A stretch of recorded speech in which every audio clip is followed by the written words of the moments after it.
Hello, my wonderful, beautiful friends. Guys, welcome back to another episode of our /MaliciousCompliance, where a lot of the times people get exactly what they ask for, and not in a good way. Guys, I hope you enjoyed today's lineup of stories, so sit back, relax, because we're diving in, and do hit that subscribe button for future tales. I was in my first semester of college, working at my first full-time job. So I was taking phone calls one day when I received a phone call that went something like this. I picked up and I said, "Hello, thank you for calling." Now this person immediately interrupts me and says, "Hello, I'm calling to complain. Your office provided dentures for my grandmother and you charged her far too much for them." I told her I'm sorry about that, but this isn't... She interrupts again and says, "But nothing. How can you possibly treat an elderly person this way? You clearly took advantage of her and..." Now at this point I interrupt her and said, "Excuse me if I can say something real quick." And she says, "No, do not interrupt me. I have something to say to you people. You should be ashamed of yourselves." So I did as they asked. I did not interrupt, and she continued on for a solid 45 minutes. She laid into me hard. She was very upset about the way her grandmother was treated, and she was fully justified, I might add. She was treated horribly and was clearly taken advantage of with her procedure. She then came to the end of her rant and said, "I will be reporting your office for your behavior. What do you have to say for yourself?" I told her, "Well, I'm terribly sorry for how your grandmother was treated, and that's horrible, and nobody should take advantage of the elderly that way. But I'm afraid you have the wrong phone number. That's what I was trying to tell you." So she stayed silent for a little bit and then says, "So this isn't a dental practice?" I told her no, this is a company that does web design. We build websites for dental practices. The dental practice you're trying to reach is our client. I told her I'm a support agent for a web design company. Somehow, this person got our phone number from the practice's website, and since they were deafened to rage, they wouldn't listen when I tried to inform them. She did apologize for wasting my time, and she did wish me a good day. I thanked her for the apology. I wished her an equally good day, and then had a very good laugh with my coworkers once she hung up. Guys, I love how OP let this lady talk for 45 minutes. But I do wonder what the heck she was going on about for that long actually. Like, it sounds like a ridiculous amount of time to rant for without taking much of a breather. But going through the comments, there is an outstanding amount of people who have been in the same situation as OP and just let angry customers rant for half an hour. Because apparently if you're working customer service, you're not allowed to hang up. So I drive an 18-wheeler. Not only that, but I own my own truck and my business. One day, while coming into Laredo, Texas, I was in the turning lane for my exits and this car whips out in front of me. Not really having enough room to stop, I turned onto the shoulder. I threw on the air horn, which is extremely loud when you're next to the truck, and I stopped right beside the guy. He proceeds to get out of his car with his phone and starts taking pictures of my truck and my plate. Now, by this time, the light had turned green, so I gave him a few short honks to basically tell him to get going. He then beats on my door, so I roll my window down and he starts screaming about his ears hurting and how I'm damaging his ability to hear. He then demands that I give him my boss's number and my driver's license number, so he can call it in and report me. He wanted to have my job for this. He then proceeds to move his car to the shoulder and backs so close to my bumper that I couldn't get around him. Now, I kind of smirked at him and told him that he didn't want to speak to my boss because my boss is a short-tempered man, and he would not like what my boss would have to say about the issue. But the guy insisted that he speak to my boss. I also told him that if he wanted to call me in, all he needed was the numbers on the side of my truck, since it's assigned to me. And considering I own only one truck, you can imagine what I would assign my truck number to be. So I gave him my cell phone number and watched as he laughed while speaking each number as he dialed. I then see his number pop up on my phone, which is mounted to my window, and tried to hold in my laughter. I let it ring for a minute and he's getting impatient the whole time traffic is going around us. So I finally picked up the phone and answered it, saying, "Hello, this is my company name. How can I help you?" And his face turns beet red. He proceeds to yell at me some more and tells me that this isn't over because now he has my number. Like, yeah dude, so do about 100,000 other people, so what? So a week later, I get a phone call from a number that I didn't have saved in my phone. I had forgotten all about the incident, but thought it might be a broker or a customer. I answer the phone and this lady chirps up. It turns out that this was his mother and she wanted the monetary compensation for her son's troubles. I asked if she knew what had happened and she tells me some story about how his bumper was damaged by my truck and that he was scared to talk to me because I was driving an 18-wheeler and I was intimidating to him. Now, being a smart owner, I do have a camera in my truck, and I dump all my truck's footage onto my hard drive. So I asked her if she could receive videos over email. She said sure, but wasn't sure what I was about to send her. I then spend a minute looking through the hard drive on my laptop and find the video of the incident and send it to her. Still on the phone, I can hear the audio playing as she watched it. Her tone changed in an instant, and I heard her put the phone down. All hell broke loose in that house. There was screaming, things being thrown, and Lord knows what else is going on. It reminded me of that movie, A Christmas Story, where Ralphie's mom calls the lady about a curse word and hears the apocalypse on the phone. Yeah, it was kinda like that, but in Spanish. She then comes back to me and very kindly asks for two things. One, she asked that I forget she called and act as if this never happened because she was embarrassed to no end. And two, if I could delete the video of her son's idiocy. I told her that number one was fine, I could do that, but as far as number two, I would not delete the footage, but the only way anyone other than me or her would see it is if it was needed for a court case. She bid me a good day and then hung up the phone.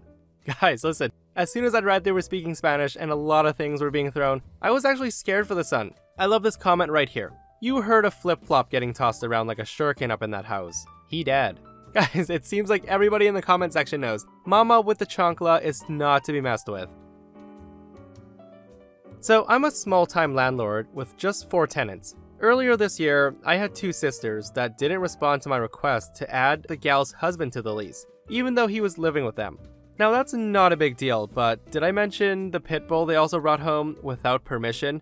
Now I do allow pets and had previously approved their other dog. And I did ask nicely in person and by email in the months leading up to the malicious compliance. They also did not respond when I asked if they were happy there and wanted to renew their lease for the following year. I asked again, then I emailed them a notice that I would start showing the unit 2 days later. Now I do try to be the nice landlord, I do. They had a newborn as well, so I scheduled all of the showings within a 2-hour window on the same night, so I could be in their space as little as possible. Also, because they had not responded, it was now serious crunch time for getting another tenant. My spouse worked all the following 2 weeks during the evening showing hours, so I had the delightful inconvenience of bringing my 2- and 6-year-old children with me to the showings. Because I'm not a corporation, I'm a small-time family landlord with kids. Now, try to imagine how difficult it is to conduct business meetings with 2 kids, right? And then imagine staggering showings every 15 minutes with tenants who are also bringing their own kids. Now, just to further clutter your imagination, this is an 800 square foot, 2-bedroom apartment with a cozy entryway. So I arrive with my 2 kids to find that my tenants are still home, along with the husband, the newborn, and the sister's boyfriend. So that's 7 people in a small kitchen already. Then the first prospective tenants start to arrive. Husbands, wives, with kids, and some showing up early, so there's 2 sets of them. That's 14 people in a small kitchen. So I'm holding my toddler, my daughter is safely under the dining table coloring, and I'm chatting with the prospective tenants and directing traffic while my actual tenants prepare to depart. Now, if you didn't know this already, it's common practice in the US to leave the premises during real estate or apartment showings. This was their first apartment, so I had actually emailed them ahead of time to let them know what is generally expected at showings. They do eventually leave, after the boyfriend tells a prospective tenant that he, in fact, also lives there. And I carry on with the exhausting scheduling of showings. I then get new tenants all picked out and a lease signed by the next day. Awesome, right? So the next night, I get a voicemail from the husband, who is not my tenant. He was coming off really aggressive, and I feel like he was attacking me. He did say a lot of things to jab at me, but the gist of it is he told me how awful it is that my kids came in like monsters and touched his infant's things, and how they had to sterilize everything to keep their infant from being sick, and how inconvenient it was to have showings with only 2 days notice, and how very unprofessional I was to bring my kids, and asked if I could be more professional in the future. Now, you can hear it, can't you? The deep shiver of malicious compliance vibrating through my offended being. So the next morning, I started to issue professional lease violation notices. One for the extra residents of the unit, hubby and boyfriend, and one for the extra dog. And a few additional ones for building concerns that I noted during the showings. They ignored the violation notice, which I sent by certified mail and, thoughtfully, also by email. I decided to be even more professional 30 days later and issue a 5-day notice to vacate. Yep, I was evicting them. I called their mom, who's their emergency contact, as an eviction notice is an emergency. And did I mention that their lease was due to end just a few weeks later? But it would be very unprofessional of me to let these violations slide until then. 3 days later, they'd magically sent me all the information I'd requested, removing the other dog, licensed the first dog, and gotten rid of the pet insurance. They moved out on their lease termination date, and skipped out on their last electric bill and left the unit in damaged condition. Despite my professional security deposit deposition statements and my request for payment, they ignored those notices until I stated that I would proceed to small claims court by X date for the overdue amount beyond their security deposit. So on X date, they replied by stating that they didn't think it was fair that they should have to cover the damages to the units or pay any more money towards their utility bill. Yep. So 2 months later, they were in the lobby of the courthouse, sitting across from each other on the waiting room benches. They're laughing amongst themselves about how they're gonna get their full security deposit back, and I'm quietly reviewing my presentation notes to the judge and my sizable stack of evidence, photographs, videos, etc. This was my first time in court, but I wasn't laughing, I was preparing. So 1 hour later, we're back in the lobby and their mom's trying to write me a check for the full amount of the judgment. She doesn't have a pen, her kids don't have a pen. I, however, have a pen. I cheerfully offer my pen and she writes a check and hands it to me. And wait, I hold my hand out again. I got my pen back too. I was so proud of myself for not saying any of the sassy things in my head that moment. You know why? Because I was being professional, as I had been from the moment he left that voicemail. And as a last note, I do acknowledge that it would have been better if I hadn't brought my children. However, if you have kids, you'll understand that sometimes they simply have to go where you go. So, once upon a time, I was living in a not legal basement apartment of an old Hungarian woman's house. I was poor, but the place was cheaper than what was around, so I took it. I thought, how bad could it be? And she was horrific. Now, at first, she was an okay landlady, but then things started to turn. At first, I noticed that things were off when I got home from work. Ever get that feeling that someone was in your room? I got that all the time. So I asked her if she'd been in there and she denied it. I then set up a camera and caught her on camera. I asked her again and she denied it, saying that she would never go into my apartment without telling me.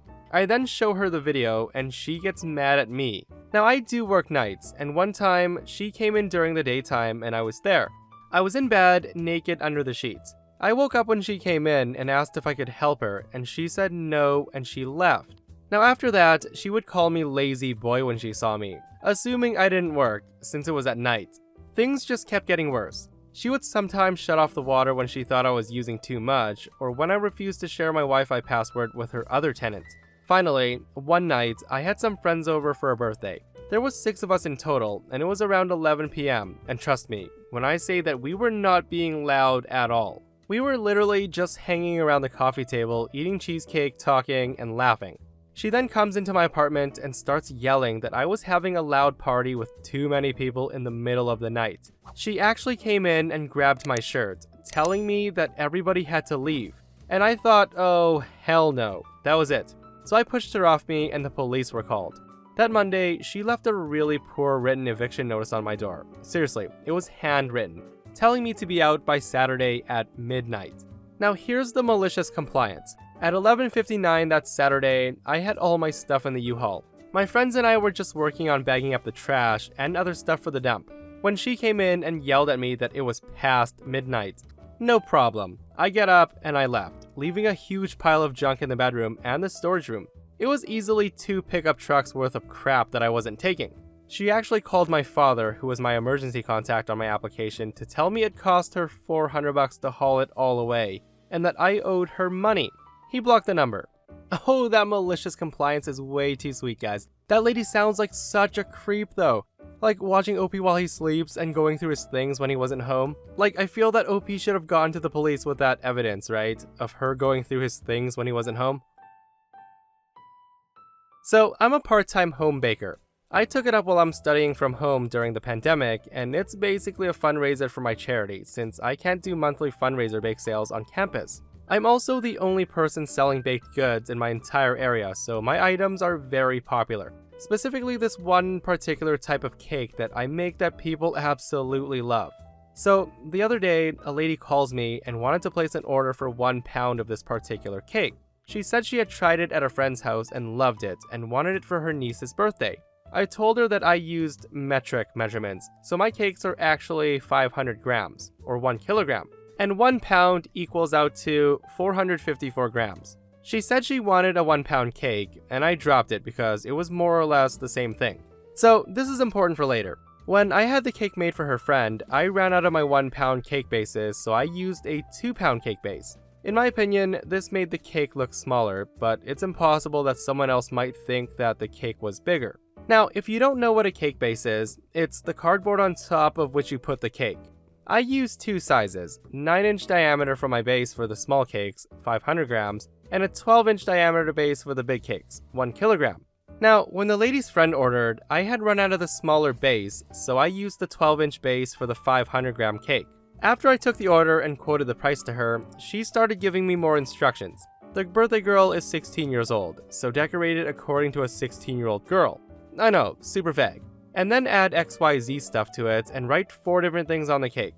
I explained to her that this is not included in the base price, and that kind of topping that she wanted would make it a lot heavier and pricier. She said, make it a 1 pound cake for the 1 pound cake price. Okay, I get the hint. You want a 1 pound cake with those specific customizations. So I made it just that. I removed some of the ganache, made thinner layers so I could incorporate her additions and still keep it at exactly 454 grams. No more, no less. So the lady comes and picks up the cake and she goes ballistic because I was trying to rob her in the name of charity. And the cake I made was no way 1 pound because her friend's cake was bigger. Now I tried explaining to her why her friend's cake might have looked bigger and that this cake was exactly 1 pound as she wanted. She refused to listen and was starting to create a huge scene and said she wanted a refund. So I brought my weighing scale out and weighed the cake in front of her. 454 grams exactly. Now, the lady saw this and went, aha, I was right. You're trying to cheat me. It's 50 grams less. I told her no, it's exactly 1 pound as you wanted. I opened up the Google converter and showed her that 1 pound is in fact 454 grams, not 500 grams. I then opened up WhatsApp and showed her the message where I told her I make 500 gram standard cakes, and she said she doesn't care. She wants 1 pound. She was a bit gobsmacked and said that I should have had some professional courtesy and made it a 500 gram cake. And I'm trying to cheat her. Now at this point I had it with her. I told her, ma'am, you wanted exactly a 1 pound cake. You said it to me 4 times. So you can either take this exactly 1 pound cake, or you can take your refund and leave. I can find people who would want to buy a 1 pound cake. So she took her 1 pound cake and left, saying that she'll never buy anything from me again, and she'll make sure to let others know too. Later, her niece followed me on my page on Instagram and dropped me a message apologizing for her aunt. She said it was the best cake she's ever had, and she'll surely tell everybody about my bakery. Guys, I can't believe how ridiculous that lady was being. How dare you cheat me by giving me exactly what I demanded? Like, I love how she tried to make it OP's fault. And also, OP is from a place that sells cake by weight. I never knew that. And that, my friends, brings us to another end of r/malicious compliance. Guys, I hope you enjoyed the stories today. And if you did, hit that thumbs up. And if you missed the last episode on the channel, I will link it right here. An insane Karen assaults a 5-year-old over an ice cream cone. The story's crazy, so check it out if you haven't. And I'll see you guys in the next one. I love you. And Steve-O loves you too. I think.